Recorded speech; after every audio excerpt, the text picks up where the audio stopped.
શિયાળ રહેતા હતા. એ પાકા ભાઈબંધો હતા. એક દિવસ શિયાળે કહ્યું, ઊંટભાઈ, મને તો શેરડી ખાવાનું મન થયું છે. તો ઊંટે કહ્યું, મેં તો નામ તો સાંભળ્યું છે પણ કદી ખાધી નથી. એમ કરી એક રાત્રે તે બંને ગયા અને માધા બાપાના ખેતરમાં શેરડી ઉગેલી હતી. તો એ શિયાળે જોયું તો કહ્યું, વાહ, તો મીઠી શેરડી લાગે છે.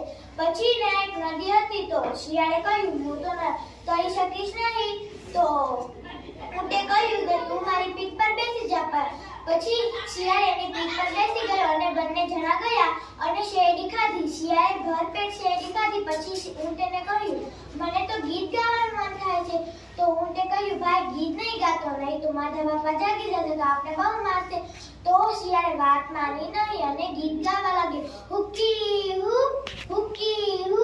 ત્યાં માધા બાપા જાગી ગયા અને શિયાળ ત્યાંથી ભાગી ગયો અને ઊંટને બહુ માર ખાવા પડ્યા. પછી તે ધીમે ધીમે ચાલતો ચાલતો ગયો અને શિયાળ નદીના કિનારે બેઠો હતો. ત્યાં ઊંટે કહ્યું, ભાઈ, આવું કરાય? તો શિયાળે કહ્યું, મને ખબર ન હતી.